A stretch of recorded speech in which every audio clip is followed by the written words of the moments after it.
Os voy a invitar a que os pongáis bien en los sillones y estéis dispuestos, sobre todo a escuchar y a compartir esta segunda mesa de experiencias. Ya sabéis que la hemos denominado Mesa 3 por aquello de que son mesas paralelas. En la otra sala también se está desarrollando otra mesa de trabajo, pero creo que las experiencias que vamos a poder compartir a lo largo de los próximos minutos merecen toda nuestra atención.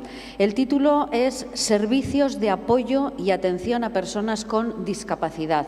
El moderador, en este caso, es Juan Pérez. Es un hombre comprometido con el movimiento asociativo de la discapacidad y, además, padre de una mujer con discapacidad. Primero accedió a la presidencia de la Fundación San Cebrián de Palencia, cargo que compagina desde finales de 2012 con el presidente de FEAPS Castilla y León. FEAPS, esta entidad regional, es la Federación de Entidades de Familiares de Personas con Discapacidad Intelectual que trabaja por la integración social y el cumplimiento de los derechos de las personas con discapacidad. La federación está formada ahora mismo por 36 entidades que prestan servicio a 6.000 personas a través de una red de 320 centros repartidos por toda la región. Demos la bienvenida a Juan Pérez, moderador de esta mesa. Gracias.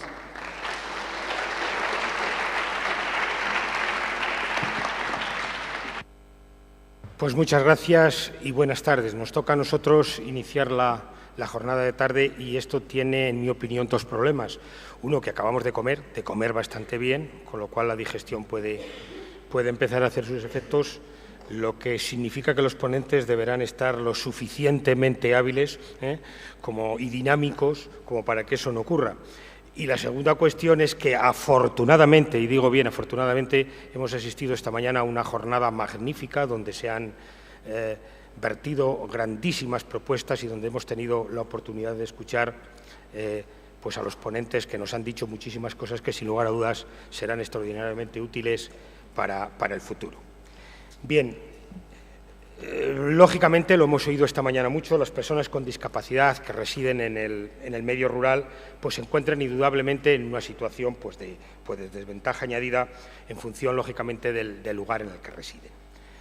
Parece lógico pensar que la mejora de la calidad de vida, en mi opinión, de estas personas pues necesite pues como algo así como una revisión del modelo de gestión con el fin de adecuarlo pues a la oferta de servicios y necesidades que realmente yo creo que necesitan este colectivo.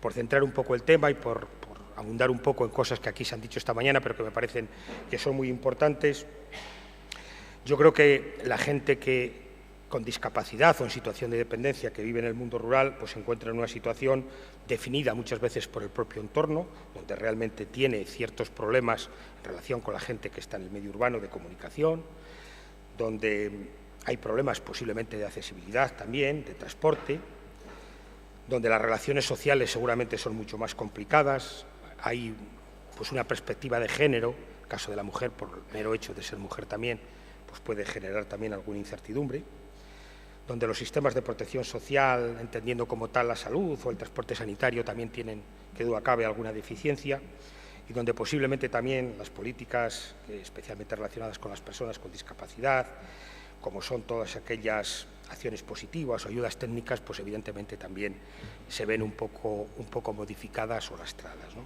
Es decir, hay dificultades, por consiguiente, de lejanía en muchísimos casos, de distancia a los servicios, porque el mundo rural evidentemente no es nada homogéneo, sin lugar a dudas. La baja densidad limita posiblemente también la llegada de recursos y se produce, que duda cabe, yo creo, un aislamiento que lleva en muchos casos a una cierta invisibilidad social, ¿no? Y que también puede provocar, y de hecho provoca, alguna situación de exclusión. Bien, para hablar un poco de todas estas cuestiones, y ya vamos a ir un poco a entrar con los ponentes, tenemos hoy aquí pues una mesa de auténtico lujo, sin lugar a dudas. En primer lugar, y un poco en representación de la Administración autonómica, tenemos aquí en primer lugar pues a Reyes Pérez, que es la jefa de Servicio de Atención a Personas con Discapacidad, y a Benedicto Caminero, jefe de Servicios de Concertación de la Dirección General, de Política Social y Atención a la Dependencia, dos personas extraordinariamente conocidas por el ámbito de la discapacidad, a las que le tenemos que agradecer siempre la deferencia y la disposición que tienen cuando les requerimos para que vengan a algún acto. Vaya, por supuesto, nuestro agradecimiento de entrada. Ellos, y por un periodo de tiempo aproximadamente de unos 20 minutos o algo más incluso para cada uno, porque parece ser que de tiempo andamos un poco bien, en torno a los 15-20 minutos, pues nos van a hablar bueno, digamos que nos van a enmarcar un poco algo tan elemental, en mi opinión, como debe ser un poco el modelo de atención y apoyo a las personas con discapacidad. Así que cuando queráis, vuestra es la palabra, Reyes.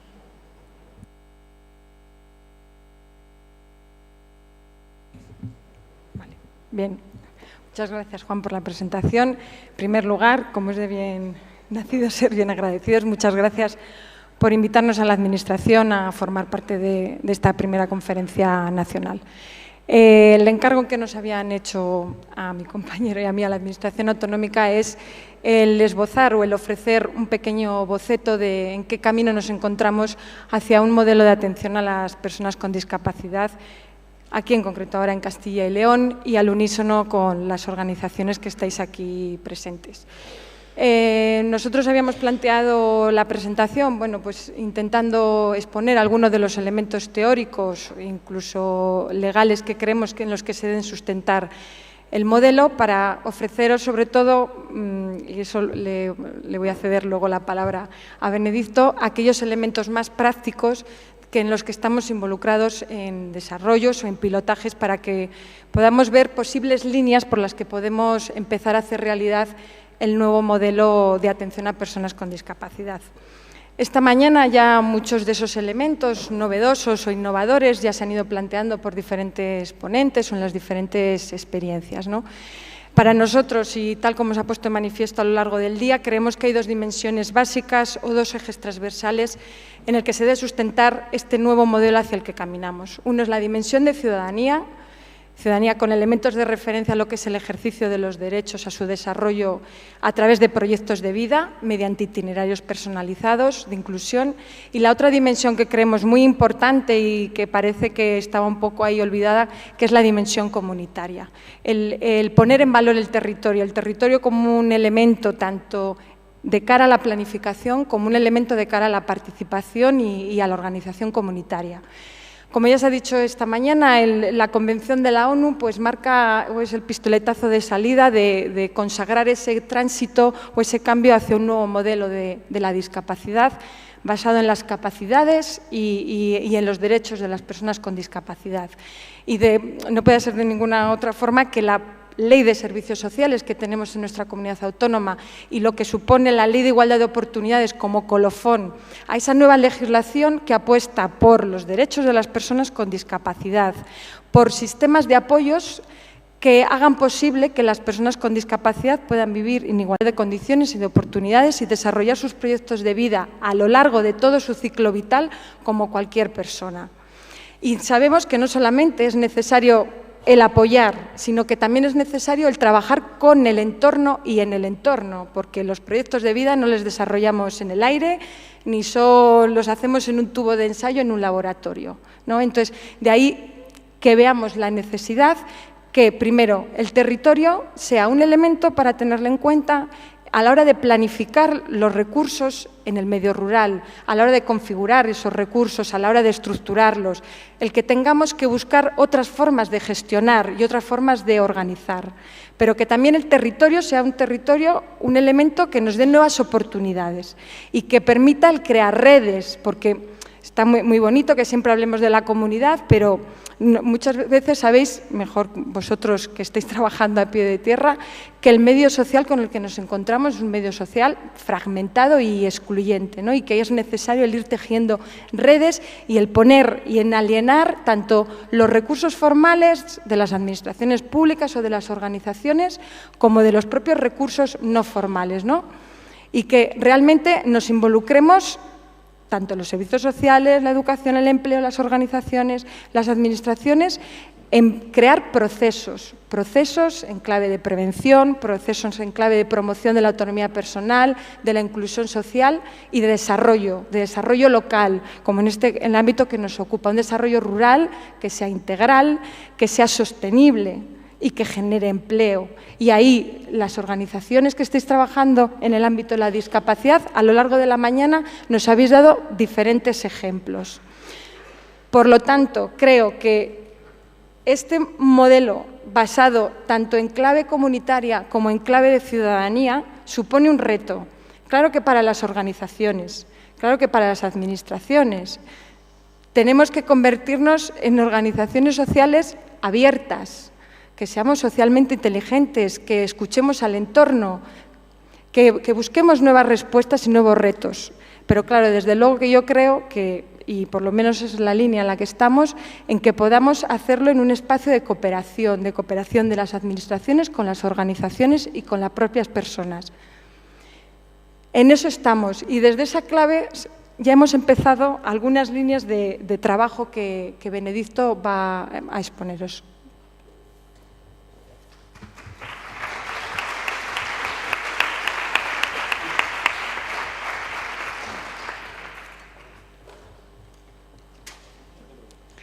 Que a Benedicto le gusta más el púlpito que a mí. Yo hago de Benedicto. Tú haces de Benedicto. Buenas tardes. Ya sé que esta es una hora pésima. Voy a intentar hablar bajito para los que quieran dormir y no os preocupéis que os despertaré para lo importante. Para poder hablar del futuro me gustaría hablaros del pasado que compartimos Reyes y yo en mi servicio hace unos años. Nos colocaron en un servicio en el que se gestionaba el acceso a todas las plazas públicas de la gerencia, es decir, tanto mayores como todo el tipo de discapacidad, y se compraban todos los servicios que eran necesarios. Es decir, nos encontrábamos con una encrucijada que era que no podíamos decir que eso no era nuestro. Hasta esas fechas era fácil decir que era del departamento de al lado, que eso no tocaba, que ese recurso, que esta persona no era idónea. Sin embargo, nos encontramos con que nos dieron el dinero para poder comprar y la obligación de dar los servicios a las personas. Y empezamos a ser ya heterodoxos, ya porque al final resulta que había personas que no encajaban en ningún sitio. Y empezamos a investigar qué pasaba. Y no pasaba otra cosa más que eran personas. Y no es que eran colectivos. Resulta que es que no es que tuvieran un síndrome, es que tenían unas características que tenían que ver con su dimensión de personas. Durante esos años estuvimos recibiendo a muchos padres que nos venían con dos demandas que eran claves. La primera era, ¿por qué no tienen plaza mi hijo cuando termine la etapa educativa? Era una demanda recurrente. Es decir, tenían la angustia de que todo lo que era avanzado en la parte educativa resulta que luego no tenía continuidad en ningún sitio. Por lo tanto, miramos a ver qué es lo que pasaba. Y resulta que el número de personas no solamente no era un disparate, que eran del entorno a 100 personas, 100 y algo al año, que era perfectamente abordable, y que si se planificaba, no solamente le quitábamos la angustia a la persona, sino que podíamos dar el recurso en el entorno donde vivía la familia.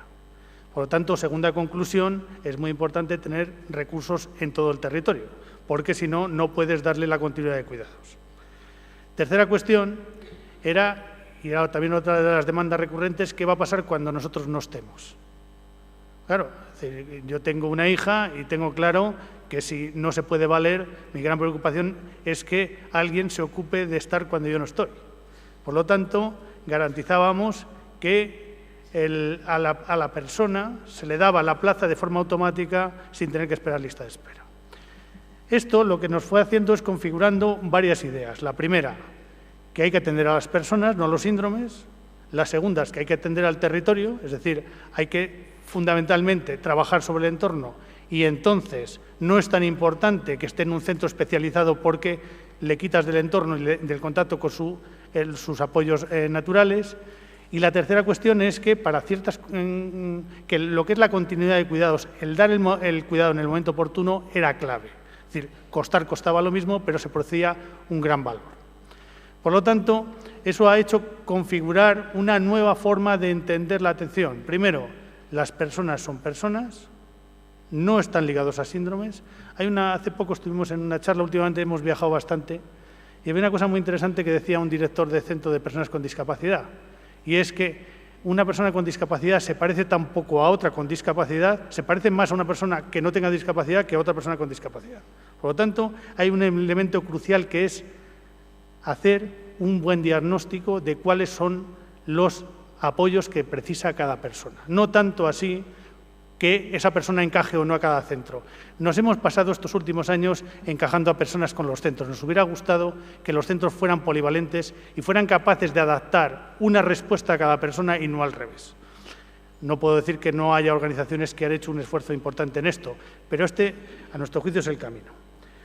Visto este panorama y que el sector de la discapacidad, aunque tiene visiones diferentes, sí que había intentado en el acompañamiento a las personas a lo largo de su ciclo vital, ir generando servicios adaptados y personalizados, empezábamos a ver que ya había madurez suficiente en el sector para poder llegar a un consenso.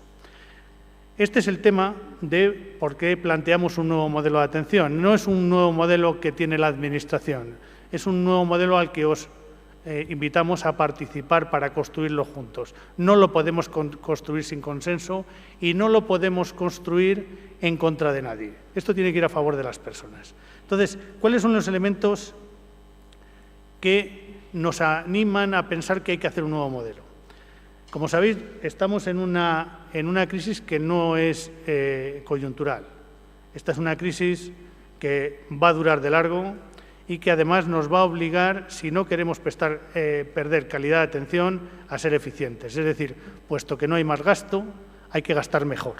Por lo tanto, nuestras líneas tienen que ser, en el ciclo vital de las personas, si empezamos desde la etapa educativa hasta el final de sus días, hay que ser capaces de articular los apoyos en cada momento de forma personalizada. De tal manera que parece que en la etapa educativa el sistema curricular que existe no está adaptado a las personas. Además, esas personas no consiguen, después de superar los que la superan las distintas fases, un empleo, de tal manera que parece que habría que meter mano al tema educativo. Primero, creo que esa división de este es empleable y este no es empleable es una visión que se adecúa poco a las capacidades de las personas. Creo que ahí hay que darle una vuelta. Parece razonable adaptar la formación de las personas en el ámbito educativo a un empleo viable para ellas.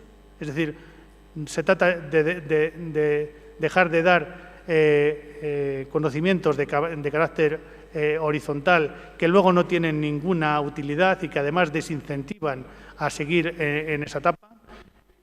Hay que empezar a introducir las prácticas. Vamos a ver en qué partes.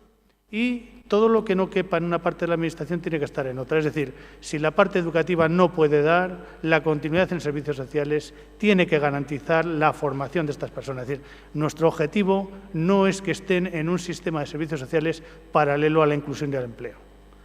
De tal manera que si necesitamos adaptar la parte curricular y los servicios sociales y empleo protegido tiene que estar, o las políticas activas de empleo tienen que estar a la salida, tendremos que estar. De tal manera que, gastando lo mismo, seamos capaces de ser eficientes. Por lo tanto, necesitamos un hilo conductor de todos los tránsitos. Estamos en la parte de formación, la parte de servicios sociales puede complementar la parte de formación, que es insuficiente, por lo tanto nos obliga a un nuevo concepto de centro ocupacional. El centro ocupacional no es para aquel que no alcanza el rango suficiente para emplearse, es un instrumento para terminar una formación adaptada a un puesto viable de trabajo. Por lo tanto, habrá que empezar a hablar de objetivos en los centros ocupacionales. El centro ocupacional no es el sitio que se está para quedarse, es el sitio de tránsito hacia el empleo, centros especiales de empleo o empleo ordinario, y hay que empezar a hablar de un elemento que es crucial, que son los planes de vida. Es decir, no basta con el empleo es muy importante para las personas, pero además hay que hablar de ocio inclusivo. Es decir, hay que trabajar las otras dimensiones de la persona porque si no, ni siquiera el empleo va a ser viable. De tal manera que nos encontramos con un instrumento que es el plan de vida, que es importante porque es donde se manifiestan los deseos y expectativas de las personas y, sin embargo, no es un instrumento operativo suficiente para poder actuar desde el nivel técnico. El nivel técnico hemos visto que un buen instrumento para canalizar todos estos tránsitos son los itinerarios de formación y empleo, de tal manera que haya apoyo profesional en todas las etapas de todos los tránsitos. De la parte educativa a servicios sociales, de servicios sociales al empleo ordinario o protegido, todo lo que tiene que ver con formación ocupacional, intermediación laboral, retorno incluso o compatibilidades. Y entonces aquí entramos en la siguiente cuestión que nos afecta fundamentalmente a los servicios sociales. Es decir, ¿cómo vamos a conseguir todo esto? Porque hay un fraccionamiento de las financiaciones, tanto en los departamentos de administración como en la propia administración, que es brutal. Están las ayudas de dependencia por un lado, están los recursos por otro. Hay unas cosas que son compatibles y otras no. Creo que tenemos que empezar a explorar qué es lo compatible y lo que no. Ya hemos visto que hay mucha resistencia por parte de las familias a que pierdan la plaza pública porque si saltan al empleo se quedan sin ella. Habrá que buscar fórmulas de seguridad suficiente de estos retornos.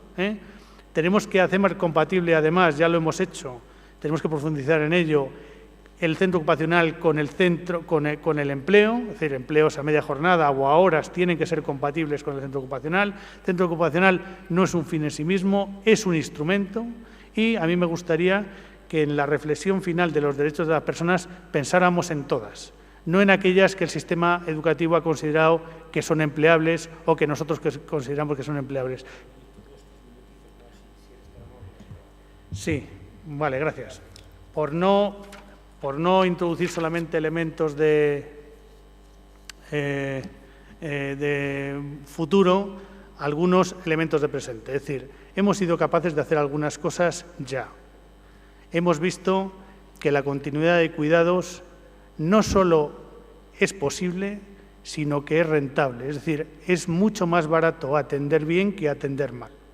Esta es una cosa que es clave. Es decir, toda la atención programada siempre es más barato que ir a salto de mata sobre aquellas cosas que no están programadas.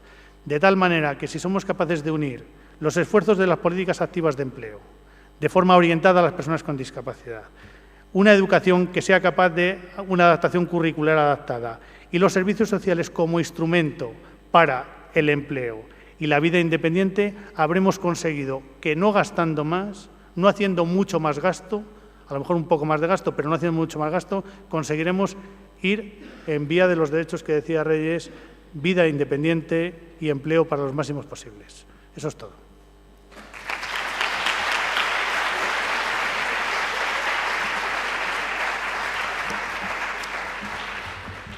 Bien, pues teniendo unos ponentes tan obedientes, esto va a funcionar de maravilla, porque efectivamente se han acomodado al tiempo. La siguiente persona que va a intervenir es Juan Recio. Juan Recio es una persona muy próxima a todos nosotros, a todo el movimiento FEAPS. Él es miembro de la Junta Directiva de Red de Entidades Sociales, de Red Círculos y gerente de Asprodes. Desde su posición en Asprodes, pues tenemos la oportunidad de escucharle y de requerirle en muchísimas ocasiones para que colabore con FEAPS y para que con su experiencia nos aporte mucha luz a determinados asuntos. Bien, Juan va a intervenir.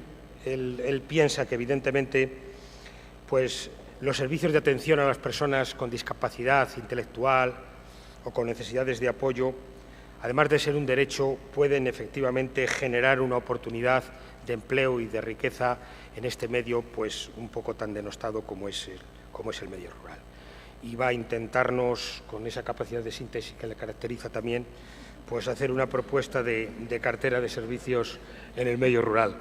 Así que adelante, Juan, cuando quieras. También tú tienes otros 20 minutos, largos 20 minutos. Gracias, presidente.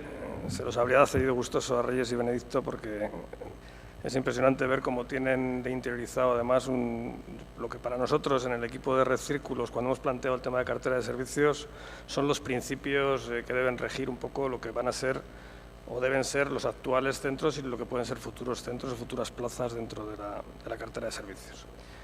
Yo lo único que añadiría a lo que Reyes inicialmente comentaba de los principios de la persona como centro dentro de su plan de vida y proyecto de vida y dentro de la participación comunitaria, lo que nosotros hemos visto dentro del estudio de cartera de servicios es que habría que añadir otros dos principios mucho menos importantes, uno de ellos no tan menos importantes y uno menos importantes. Uno que es que todas las personas tengan posibilidad de acceso a los apoyos que necesitan, es decir, la universalidad de los principios, la universalidad de la cartera de servicios de esos apoyos. Y otra es la viabilidad de los operadores que puedan desarrollar estos apoyos. Y tanto los cuatro, es decir, las cuatro cuestiones, yo creo que las hemos tenido muy en cuenta y de hecho yo creo que el hecho de que el proyecto piloto se haya desarrollado mayoritariamente en Castilla y León sí que nos ha permitido recoger pues, lo que la gerencia y lo que han planteado los dos jefes de servicio de aquí, o sea que cosas que vais a ver en el PRES, sí que es la única novedad, que cosas que han dicho lo vais a ver un poco gráficamente, pues lo hemos incorporado a esta propuesta de cartera de servicios que desde el equipo de Círculos hoy hacemos. De primeras deciros que, bueno, tuve la mala suerte de que alguien vio la presentación y me dijo, Alda en Presi, que vas a quedar fenomenal, esto me fastidió parte del domingo, menos mal que Noelia y luego Irene de Rioja me ayudaron y lo que hoy salga aquí es por ella, si no, no sale.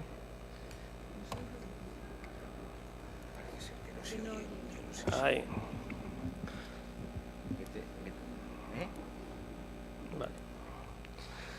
Bueno, vamos a ver, en principio nosotros lo que nos planteamos cuando empezamos a trabajar hace, no digo los 3 años, porque no se inició por esta variable, pero lo primero que hicimos es ver si había alguna cartera de servicios que tuviera algo específico de medio rural.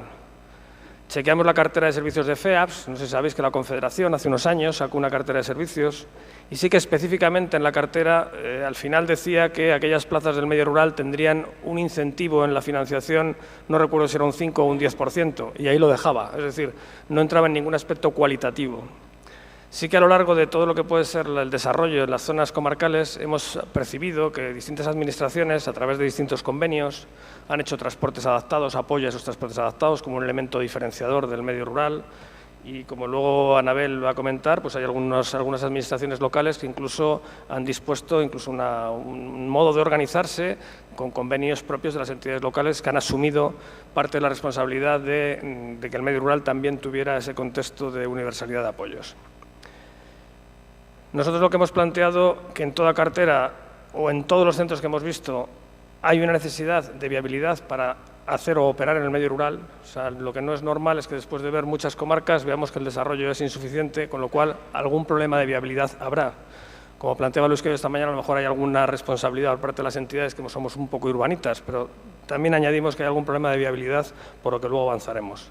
Se identifica claramente a la variable de transporte como un elemento detonante, o sea que el no tener un transporte adaptado imposibilita tremendamente el poder prestar algunos apoyos en el medio rural con puntos comarcales o con puntos en comunitarios. Y lo que sí que vemos muy claro es que hay que tener una organización en red, que también se ha dicho esta mañana y lo comentaba Reyes. No existe, de todos modos, esa es nuestra primera conclusión, una cartera rural como tal definida. Cuando queríamos buscar la cartera rural, nosotros al principio dijimos, vamos a hacer un elemento algo experimental. Vamos a definir las comarcas que los grupos de acción rural y todo lo que es el desarrollo rural marca.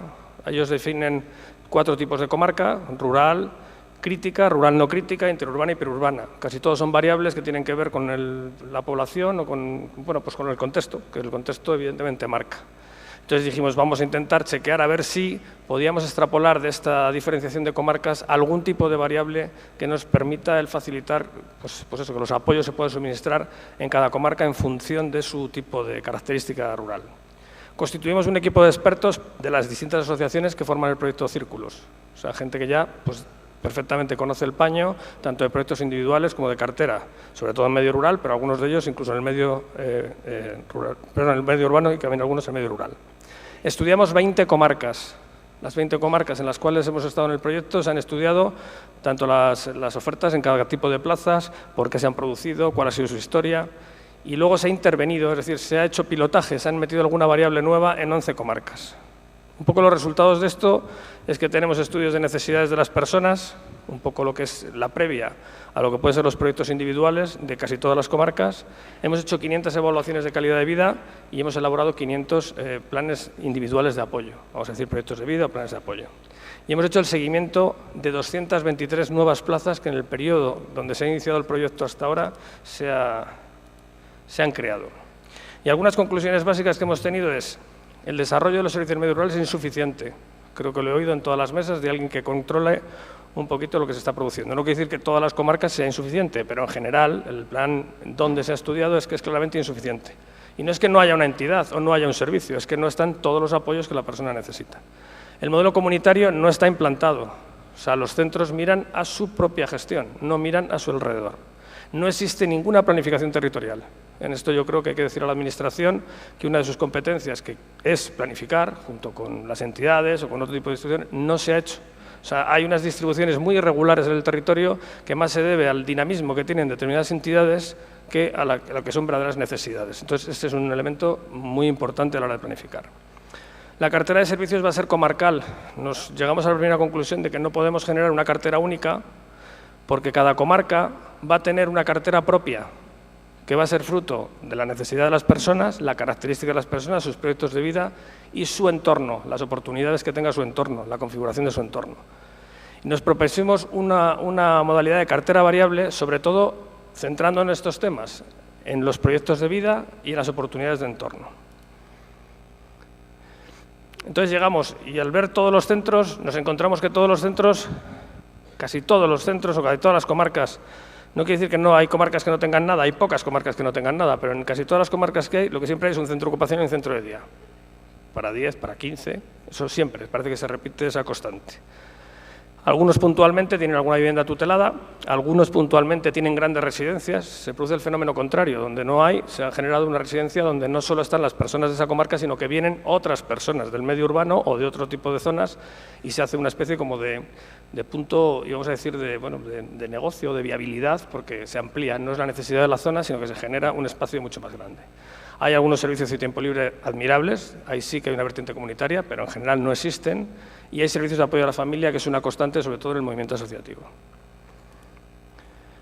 Pero como veis, si vemos esa cartera, aunque estuviera completa, no sé si veis la flechita abajo, viendo el entorno, o sea, en cualquier comarca, el aprovechar solo las circunstancias de lo que los centros generamos, estaríamos aprovechando esa pequeña circunferencia verde que pone cartera específica. Entonces, intentar el abrirlo y ver las posibilidades que puede tener todo el entorno, nos parecía que uno de los retos, yo creo que es un elemento de justicia y que nos podría dar muchísimas más oportunidades para poder ofrecer esa universidad de apoyos y llegar a muchas más personas. Y con eso llegamos a lo que puede ser, lo que entendíamos que es el esquema de los itinerarios que tanto Reyes como Benedicto han planteado. Nosotros no solo apostamos por un itinerario, creemos que las plazas o cualquier situación tiene que estar cargada de itinerarios, porque el llegar a la perfección o llegar a la calidad o llegar al punto de mayor inclusión siempre va a ser difícil hacerlo de un solo golpe. Entonces entendíamos que la felicidad, la calidad de vida, el entorno tenía que ofrecer a todas las personas lo que tenemos fuera, una escuela inclusiva, una empresa que dé empleo o posibilidades para autoempleo, una participación comunitaria. ¿Quién no es feliz si tiene pues, una asociación de gente que va a pescar o montan una buena actividad de cine o todo lo que puede ser actividades de ocio? ¿Quién no es feliz si cuando llega a una edad de envejecimiento tiene posibilidad de vivir en su pueblo, un envejecimiento en su centro donde pueda jugar al mus o donde pueda tener la garantía de una residencia donde va a tener sus últimos días? ¿O quién no es feliz si tiene una vivienda autónoma? Como todos, cuando nos independizamos de casa, todos no tenemos vivienda. Es decir, veíamos que había como 5 itinerarios, siempre basados en los proyectos de vida. Aquí tenemos un poco las fases. Si veis las azules, aquí no está puesto porque no nos cabe, pero podrían ser, ahora vais a ver 2 itinerarios como muestra. Las azules serían las específicas. O sea, en todos los centros hemos empezado por lo específico. Las personas que no tenían dónde ir y se aburrían en casa, algunos padres se animan, alguna entidad de la capital de la provincia llega y tiene incidencia y genera un centro ocupacional. O sea, va un camino para la empresa, pero solo genera el centro ocupacional. No lo hace ni pensando en la empresa, solo genera el centro ocupacional porque es lo que hay que hacer, porque es la plaza que está concertada, que es la plaza que está financiada, o el centro de día, entendiendo la parte que pueda ser para participación comunitaria o para envejecimiento. ¿Por qué? Porque es lo que también está financiado. En la escuela es más común el hecho de que la escuela sea inclusiva, por el hecho de que es una obligatoriedad, pero también aparecen casos de fracaso o casos en los cuales también la escuela no se produce en el mismo territorio y también el tema de que sea inclusiva algo hay que hacer. Pero en los elementos de vivienda, en los elementos de empleo, en los elementos de participación y en los elementos de envejecimiento nos queda un buen itinerario. Y hasta donde hemos llegado a hacer, solo se genera esta circunferencia de fases intermedias específicas, donde no hemos hecho visión externa.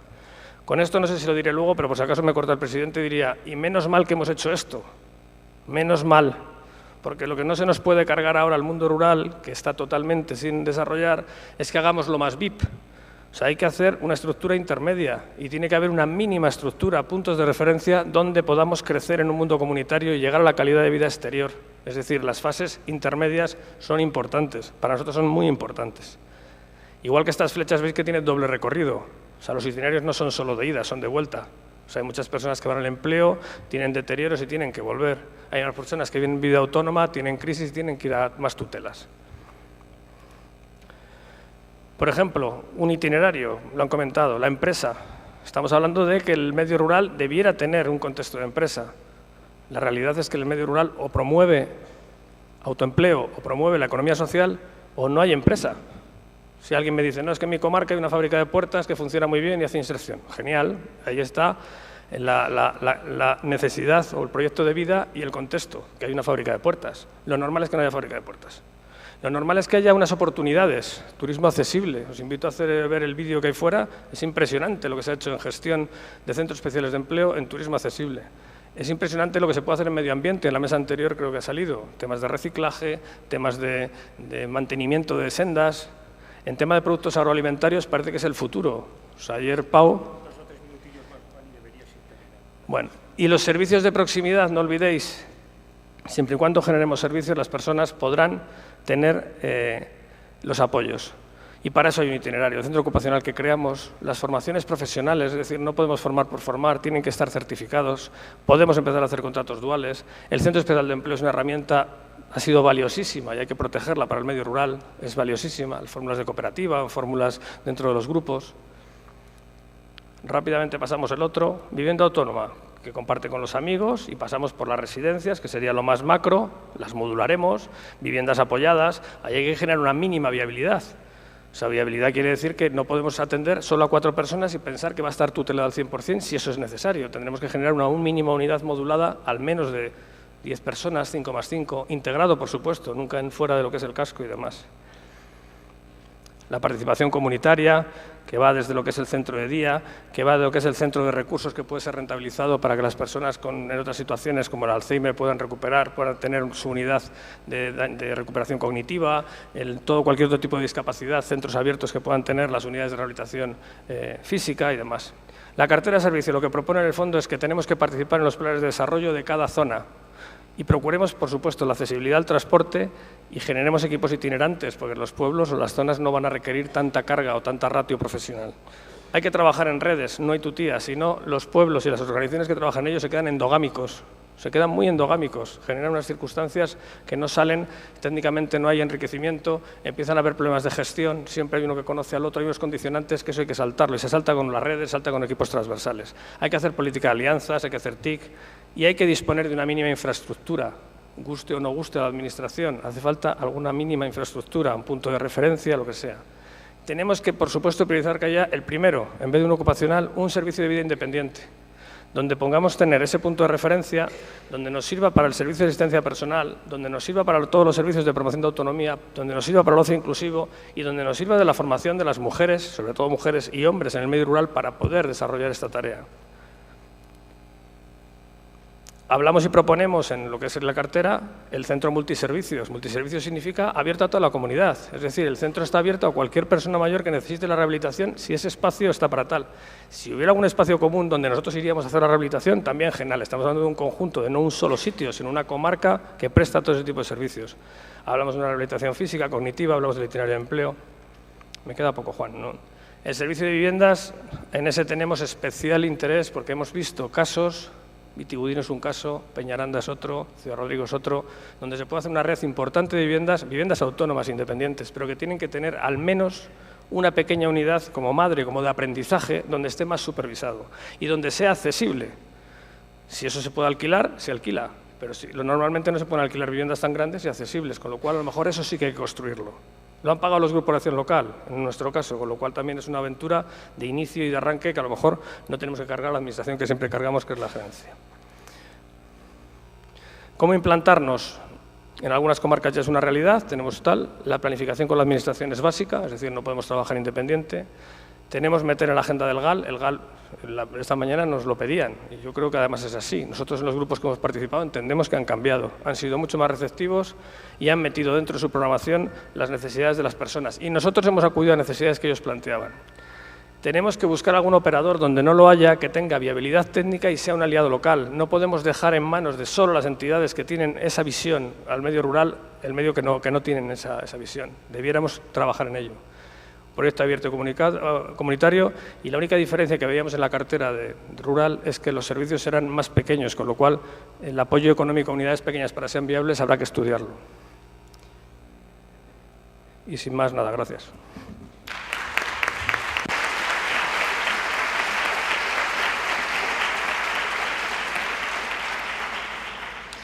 Muchas gracias, Juan.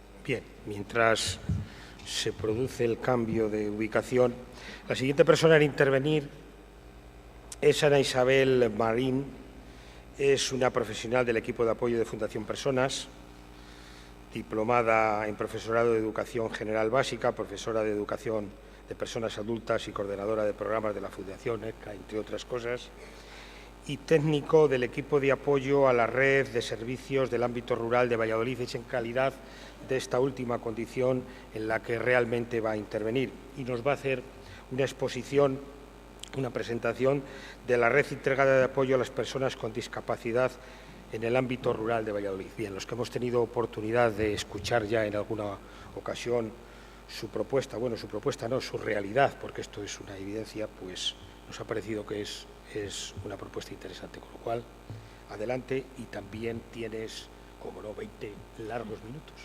Muchas gracias, Juan. Buenas tardes a todos. Como decía nuestro presentador, esto es una experiencia formada por muchas personas y yo estoy aquí en nombre de Fundación Personas, del equipo técnico, pero la podrían contar pues algunos de los miembros de Diputación de Valladolid, también algunos de la Gerencia de Servicios Sociales y, como no, algún ayuntamiento o alcalde de algunos de los pueblos en los que están estos servicios, porque ha sido una experiencia que se ha gestado entre muchas entidades, también algunas recientemente incorporadas, como son Intras y FEAFES El Puente, que también algunos de ellos están aquí.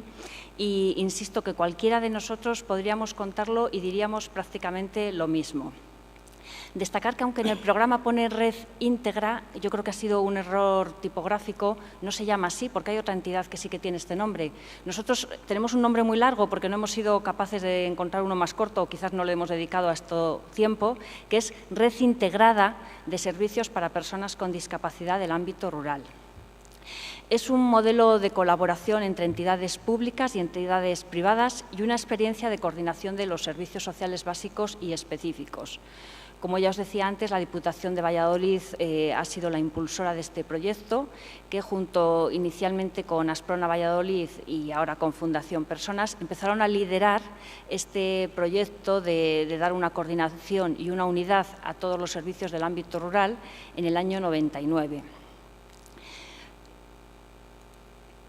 Quizás para empezar con una frase un poco poética en esta tarde de otoño, pues destacar que el trabajo en red tiene una potencia increíble y que efectivamente, como dice esta autora, cuando soñamos solos, solo es un sueño, pero cuando soñamos juntos, pues ese sueño se puede convertir en realidad. Porque cuando se multiplican los esfuerzos, cuando se suman empeños, pues siempre el resultado es mucho más de lo que nos esperamos. Os voy a contar brevemente quiénes somos, de dónde venimos también, cómo nos organizamos, qué hacemos y hacia dónde vamos, cuál es nuestro futuro. En el quiénes somos, bueno, pues hacer una pequeña presentación de cuál ha sido nuestra historia, de en qué lugares estamos y qué elementos de identidad tenemos. misión, visión, valores y procesos que trabajamos. Respecto a la historia, destacar que empezaron los primeros centros ocupacionales a finales de los 80, en algunos municipios en los que los centros de acción social, los trabajadores sociales, detectaron que había necesidades y los ayuntamientos pues, fueron valientes y dijeron vamos a dar respuesta a estos ciudadanos con discapacidad intelectual que están sin hacer nada en sus casas. Hicieron convenios con el antiguo Inserso y empezaron a funcionar centros pequeñitos con un profesional, un monitor en cada uno de ellos, haciendo la actividad pues, que el monitor sabía o se le ocurría.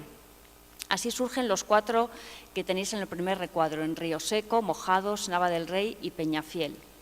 Posteriormente, y con el apoyo del Fondo Social Europeo, surgen lo que se llamaron las iniciativas locales, que tenían formato de centro ocupacional, en Villalón de Campos, Cigales e Íscar.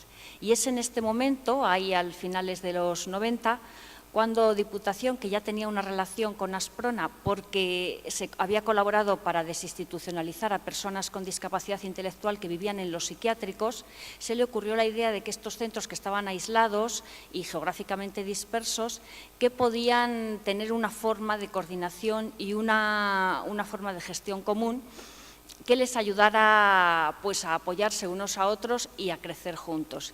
Y en este marco se empieza a trabajar y van surgiendo los talleres ocupacionales de Tordesillas, un centro de día en Villalón de Campos, también una vivienda tutelada, porque como antes destacaba Juan, es una realidad, una demanda que hay en el entorno rural, un taller ocupacional en Tudela y una vivienda tutelada también en Peñafiel.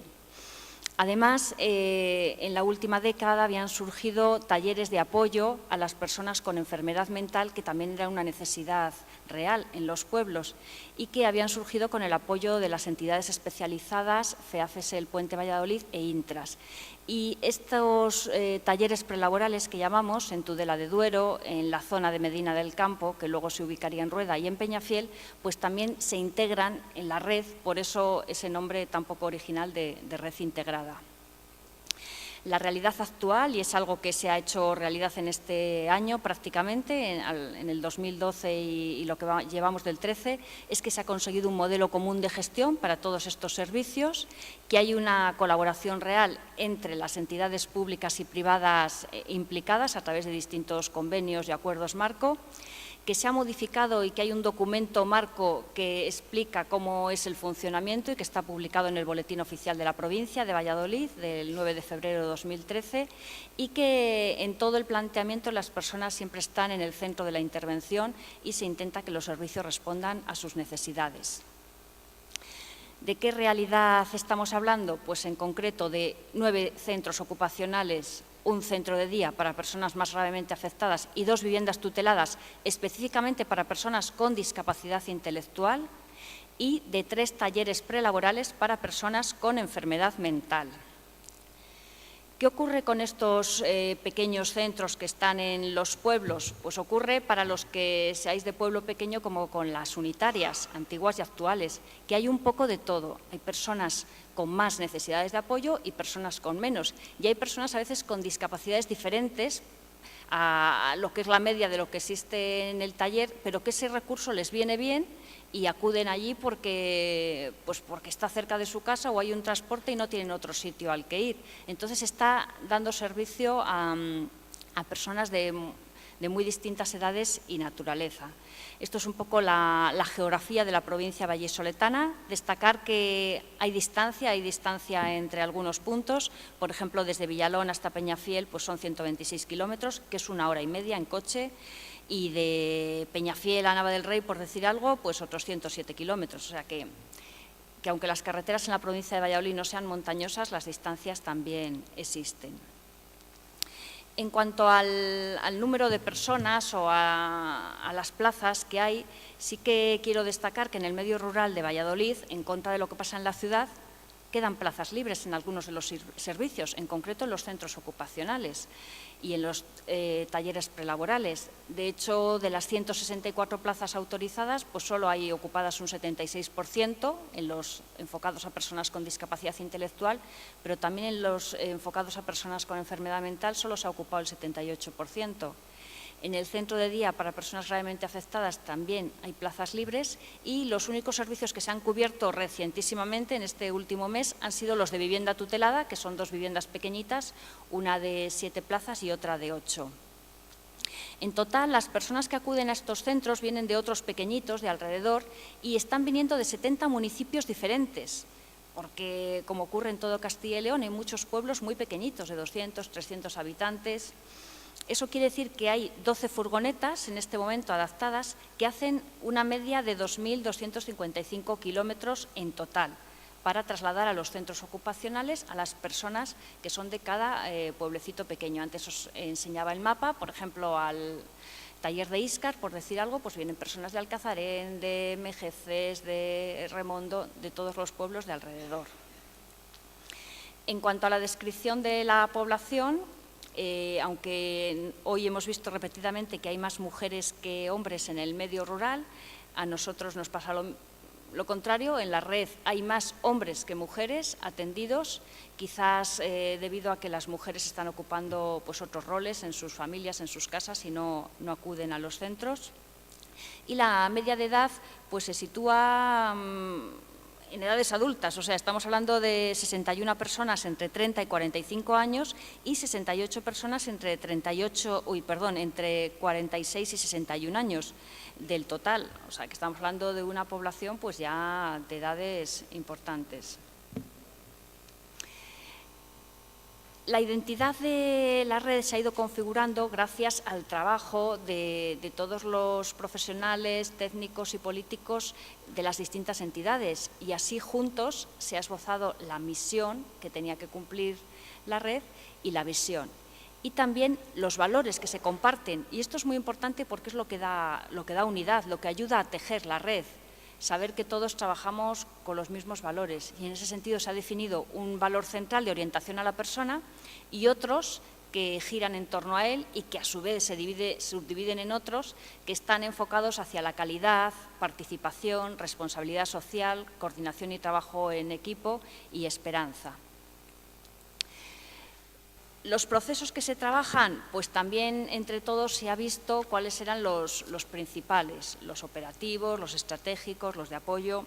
Y en ese sentido, el más importante es el de apoyo al proyecto vital personal y en función de en qué servicio estás, pues se trabaja uno de inserción laboral, si estás en un centro ocupacional, el apoyo a la vida independiente, si es una vivienda, o el de estimulación global, si estás en un centro de día. Luego hay unos procesos estratégicos que son todo lo relacionado con la inclusión social, participación en el entorno y presencia en el pueblo, que aquí sí que quiero decir que, contrario a lo que decía esta mañana el presidente del CERMI, es verdad que en el medio rural hay una serie de desventajas, pero yo creo que también hay unas ventajas muy importantes. Las personas con discapacidad que están en nuestros pueblos tienen mucha más autonomía, tienen más capacidad de desenvolverse en su entorno porque son entornos más familiares, más conocidos, más fáciles, más accesibles intelectualmente hablando y luego son también, las personas al ser conocidas son protegidas por la población y son guiadas. Entonces, personas que viven en nuestros pueblos, si se tuvieran que desplazar a la ciudad, posiblemente tendrían necesidad de más apoyos, mientras que en sus pueblos pueden tener cierta autonomía. Y luego, además, tienen la ventaja de que están en contacto directo con el medio natural y eso les proporciona muchas experiencias pues, muy bonitas de contacto con los animales o de ayudar en un huerto a su familia y eso es algo que en la ciudad nos pilla muy lejano y forzado. De hecho, hacemos como excursiones a granjas escuelas y cosas de estas que en un pueblo sería impensable. En cuanto al modelo organizativo, que quizás sea lo más original, hemos conseguido crear un sistema de trabajo en red en el que cada agente implicado juega un rol y en el que hay unos órganos de participación y gestión porque si no sería imposible entenderse.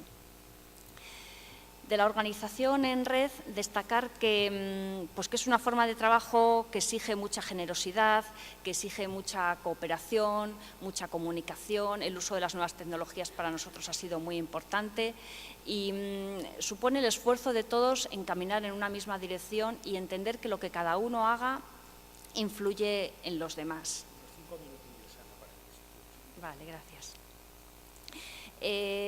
Ahí hemos representado un intento de un dibujo de una red en la que la persona con discapacidad estaría en el centro y luego muy cerca de él estaría pues, su familia, los profesionales de apoyo directo, los equipos técnicos, pero también los vecinos, las distintas instituciones, y esa red se teje gracias a esos valores que se comparten y también a los modelos teóricos que entre todos pues, hemos creído que eran los mejores.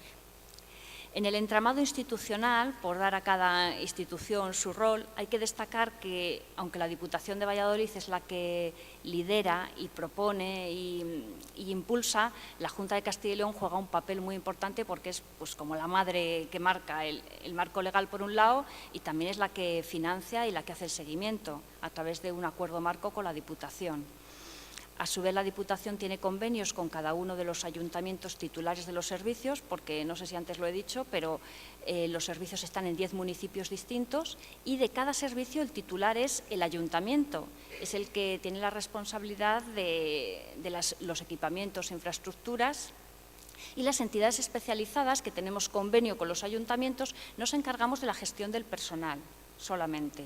Y en el caso de la relación con Diputación, que tenemos un convenio, de dar apoyo técnico desde un equipo a todas las entidades, a todos los servicios. Un poco más detallado el compromiso de las entidades, pues lo tendríamos en esos cuadros. Por un lado, Diputación tiene que asumir el liderazgo de la red y en su nivel los ayuntamientos asumen la titularidad de cada servicio, con todo lo que eso significa. Tienen que solicitar ayudas y subvenciones ambos, aportar financiación, difundir los resultados de la red de cada servicio según el caso, impulsar la creación de nuevos servicios, ejercer las presidencias de las comisiones respectivas.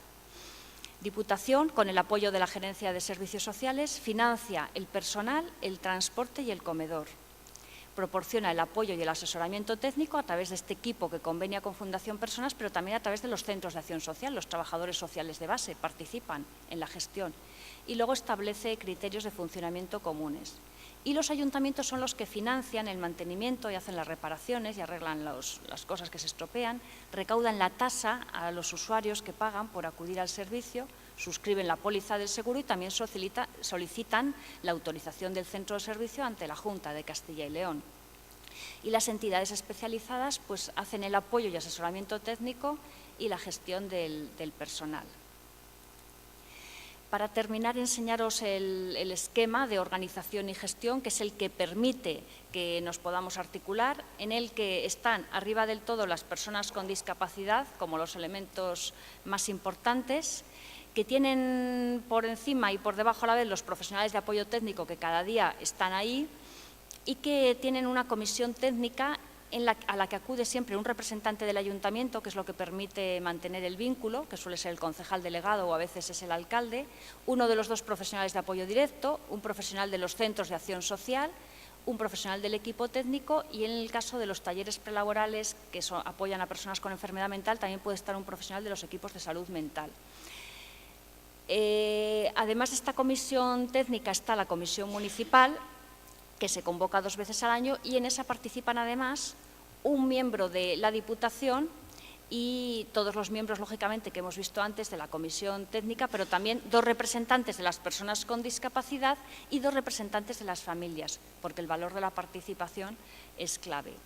Esta organización se replica a nivel provincial, ahí ya viene también un representante de la Gerencia de Servicios Sociales, la preside el diputado de Acción Social de la Diputación de Valladolid, y en ella digamos que se dirime lo que va a ser el año tras año de esta red. Se hacen propuestas y se hace un poco de evaluación del año anterior.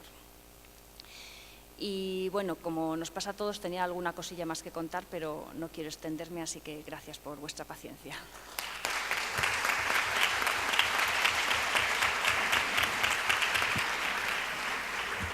Muchas gracias, Ana. Bien, vamos a finalizar esta ronda de intervenciones con María Chicharro Ortega.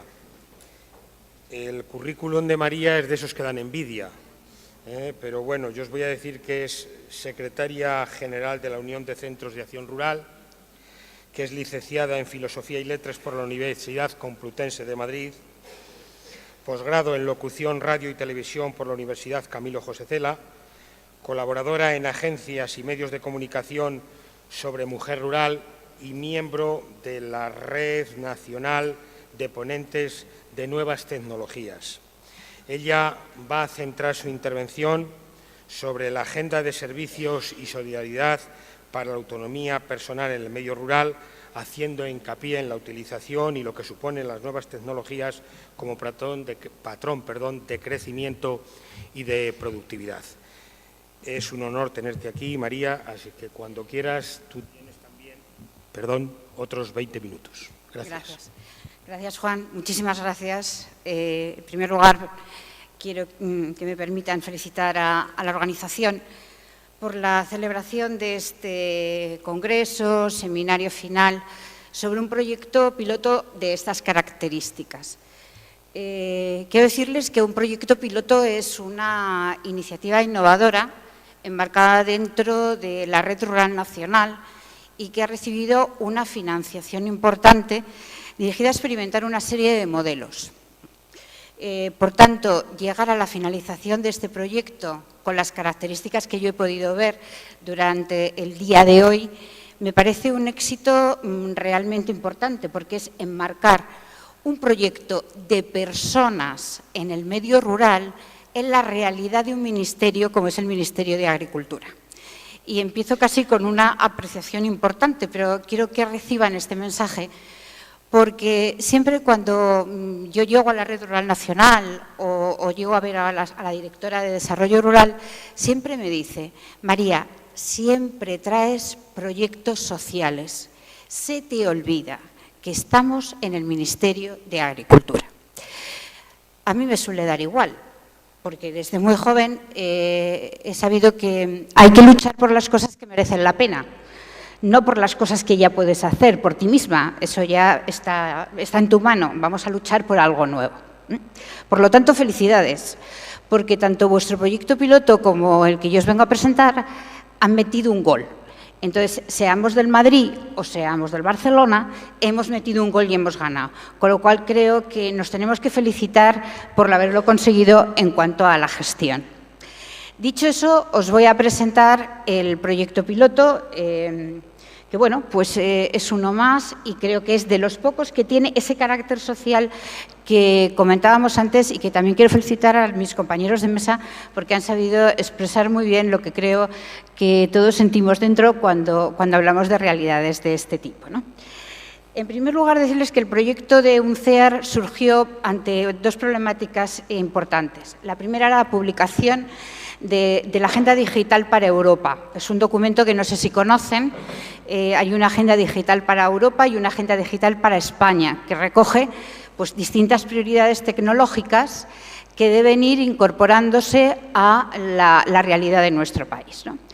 Y, en segundo lugar, surgió pues, dentro de mi organización, de UNCEAR, que es una federación de familias y de mujeres del ámbito rural, la necesidad de apostar por un problema que vivían las familias de una manera muy directa, que es el tema de la dependencia, ¿no? De la ley de dependencia, la aplicación y la crisis que estaba surgiendo en torno a este importante problema. Bueno, presentamos el proyecto, como muy bien ven en esta primera transparencia. Es un proyecto que está financiado por el Ministerio de Agricultura y por fondos FEADER en el marco de la Red Rural Nacional, como les comentaba antes, y con UNCEAR, ¿no? Por hablar de números, que siempre es como, iba a decirles un dato importante a valorar, es un proyecto que ha durado un año, un ejercicio nada más, que es el año 2011, y ha tenido una financiación de 333.333 euros, de los cuales la cofinanciación privada ha sido de 33.333. Muy bien, entonces, dicho estas dos cosas, la elaboración del proyecto supuso centrar bien los objetivos del proyecto, ¿no? Y por ello, en UNCEAR, pues ya digo, con los estudios que habíamos hecho, ¿no? A través de nuestras asociaciones de familias, veíamos que había dos objetivos importantes a conseguir. Primero, utilizar las nuevas tecnologías como patrón de crecimiento, productividad y prevención de la exclusión social, que era una realidad importante. Y la segunda, que era necesario integrar servicios que favorezcan la autonomía de las personas en el medio rural. Entonces, esas eran las dos líneas que no queríamos perder de vista. Sí que decirles que me hubiera gustado que este proyecto tuviera una duración de 3 años, pero los recursos siempre son limitados y bueno, tengo que estar agradecida al Ministerio porque haya podido ser y desarrollarse una primera parte del proyecto, pero sí que les tengo que comentar que no está terminado, por tanto. Es una pena, pero creo que merecería la pena articular una red de cooperación con otros actores que a lo mejor permitieran continuar con este proyecto. ¿En qué territorios desarrollamos el proyecto? Pues se desarrolló en 4 comunidades autónomas, que fueron Asturias, Andalucía, Castilla y León y Castilla-La Mancha. No es anecdótico la ubicación del territorio, sino que obedece a distintas razones. Queríamos hacer un modelo de atención a la dependencia, pero pensando en distintos tipos de territorio rural. Si se dan cuenta, aparece en Asturias el concejo de Narcea, que es una zona eminentemente minera. En Andalucía, 2 zonas muy ricas desde el punto de vista agrícola, como son el Valle del Guadalquivir, tanto la zona de Sevilla como de Cádiz. En Castilla y León, 2 zonas de Zamora, Sayago y Aliste, que presentaban los problemas característicos de un medio rural envejecido, de una falta de actividad económica importante, una ausencia de servicios, bueno, las características que hemos venido comentando y que tampoco creo que debamos alargarnos más. Y luego 2 zonas de Castilla-La Mancha. Ciudad Real, en la zona del Parque de Cabañeros. Probablemente, si les hablo del polígono de tiro que quiso hacer el señor Bono en su momento, pues todos recordarán que hubo una polémica sobre ese territorio. Es un parque muy importante, con unos recursos medioambientales excelentes, territorio muy envejecido y donde en algunas ocasiones la conclusión a la que llega el territorio es que el medio ambiente está dificultando, o sea, la protección del medio ambiente dificulta la reactivación de empleo y el desarrollo económico y social del territorio. Por eso se incluyó este territorio en el proyecto. Y Castilla-La Mancha también, la zona de Promancha, que es una zona alrededor de Alcázar de San Juan, que todos lo conocerán porque era un nudo ferroviario muy importante hace unos años, que con la construcción del AVE ha dejado de tener mucha actividad económica. Ya no hay tantas empresas de servicios. Muy bien, entonces veamos qué objetivos así más prácticos queríamos desarrollar, ¿no? El proyecto se llama Agenda de Servicios y Solidaridad para la Autonomía Personal en el Medio Rural. Aquí tienen el logotipo que diseñamos para el proyecto. Si se dan cuenta, es como el botón para encender un ordenador, pero también se estrecha como con la unidad de un territorio cerrado que impulsa una acción exterior a través de la tecnología. Entonces, como objetivos más específicos, pues nos planteamos integrar servicios que favorezcan la autonomía de las personas dependientes y sus familias, porque nos preocupaban mucho las familias. Se habla mucho de las personas dependientes, pero decíamos, ¿y su familia qué? ¿Y su familia qué? 2, permitir que las personas dependientes puedan residir en el medio rural obteniendo soluciones a sus problemas, es decir, aquellas personas dependientes que quieran vivir en su territorio pueden hacerlo con un mínimo de calidad y con un mínimo de resolución de los problemas vitales con los que se encuentran a diario. Esa era la pregunta, ¿no? Quien quiera vivir en el medio rural, que pueda hacerlo. También fomentar el empleo a través de nuevos instrumentos tecnológicos, desarrollar un enfoque ascendente y participativo para desarrollar la solidaridad intergeneracional. Yo tengo una teoría y es que no quiero que me protejan. Quiero dar los medios para que las personas tengan su independencia y puedan valerse, ¿no? Le remito a una anécdota de nuestro congreso final en Zamora en el año 2011. Y un padre de familia pues, estaba en silla de ruedas y hubo un momento que los ponentes se enzarzaron en una conversación bastante, iba a decir, bastante absurda. Y entonces este hombre, 30 y tantos años, padre de familia de 3 hijas, trabajaba, estaba casado, hacía su vida normal y le teníamos luego de ponente. Y levantó la mano con mucha discreción, mucha sencillez y yo digo, y muy bien hecho, y dijo, mire, señores, ustedes se están confundiendo. Yo, que estoy en una silla de ruedas, no soy una persona dependiente. Mis 3 hijas sí son personas dependientes, porque dependen de mí, de mi trabajo, del dinero que yo gano para su sustento. A mí aquello me ayudó mucho, porque pensé, ese es el espíritu que hay que sembrar en la sociedad, entender que esa es la realidad que a cada uno nos afecta. Decirles también que tuve la mala idea o la buena idea de que cuando apareció la televisión le dije, tú vas a salir en las declaraciones, ¿no? Y bueno, todo el mundo se quedó impactado de lo bien que lo había hecho, porque tenemos que buscar la imagen de la dependencia como algo que se puede vencer, y eso sí que os digo cara a los medios de comunicación, hay que crear una nueva imagen, que sea más positiva, que sea reivindicativa de nuestros derechos, pero desde luego tiene que ser como nuevamente vista por la sociedad. Y después favorecer también, como quinto objetivo, favorecer el flujo de relaciones y sinergias entre el plano profesional y local y favorecer los aprendizajes mutuos. Voy fatal. ¿Qué actividades hicimos en el proyecto? Pues un prediagnóstico de la situación de las personas dependientes en el medio rural, 1.059 encuestas que recogían las demandas de familias, las demandas de profesionales, las demandas de las asociaciones de personas dependientes, que nos dieron pues, algunas conclusiones que dejaré así muy poquito esbozadas, pero bueno. Hicimos el desarrollo de una plataforma web demo, que se la presentaré ahora si da opción. Por eso os digo que es una web demo, no es una página ya perfectamente definida, pero que se puede ver muy bien la realidad del proyecto. Las acciones de comunicación, se hicieron 19 jornadas de explicación del proyecto, un reportaje documental de Cada día 3 vidas, que recoge la vida de 3 mujeres en el medio rural que atienden a personas dependientes, 3 mujeres porque hay más mujeres en el medio rural que hombres, una banda sonora que se llama La memoria de los campos, que si podemos la reproduciremos aquí, si hay tiempo y si no nada, y las conclusiones de la memoria y el proyecto. Bueno, este es el folleto de la jornada, que yo lo voy a pasar, y vamos a ir a las lecciones que hemos aprendido, ¿no? Primero, pues que es necesario dar cumplimiento al principio de igualdad de oportunidades territoriales, es decir, que tiene que haber un equilibrio entre la zona rural y la zona urbana, que no hay más derechos por vivir en un medio, ni un proyecto es más rentable por desarrollarse en un medio urbano en vez de en un medio rural. Que existe una desconexión, y esto no sé si mis compañeros de mesa estarán de acuerdo conmigo, entre la oferta de servicios esenciales y la identificación que se presenta entre los servicios sociales y los sanitarios. Hay veces que se confunden. Se espera que uno de ellos resuelva todo el paquete de necesidades, ¿no?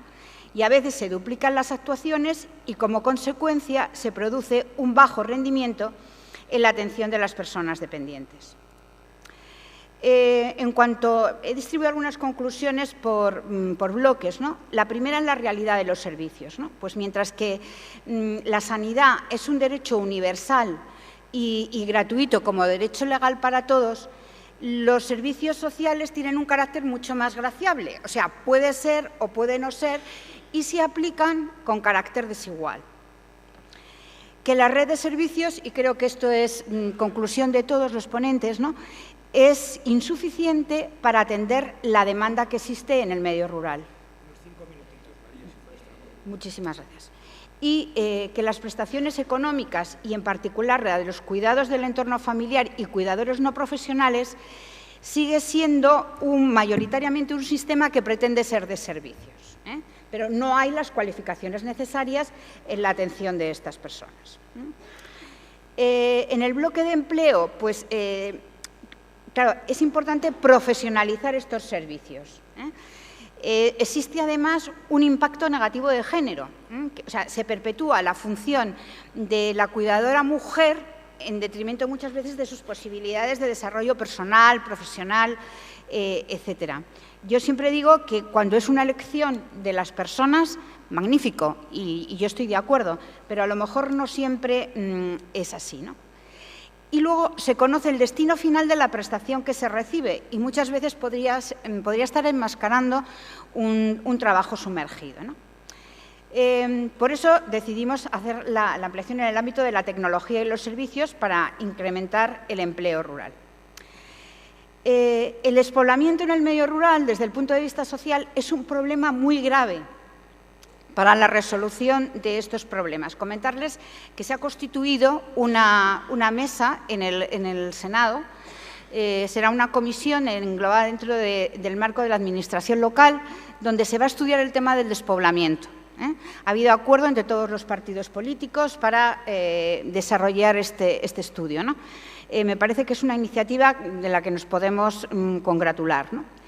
Y luego también que los rurales piensan que reciben menos prestaciones que los urbanos dependientes. O sea, esta es otra realidad que perfectamente constatable. Y luego aparece la presencia del efecto Mateo, es decir, que el aislamiento de las personas dependientes en el medio rural, si quedan ahí, lo único que hace es generar más aislamiento y menos utilización de servicios, incluso los que están disponibles y accesibles para ellos. En cuanto a el efecto Mateo, bueno, voy muy deprisa.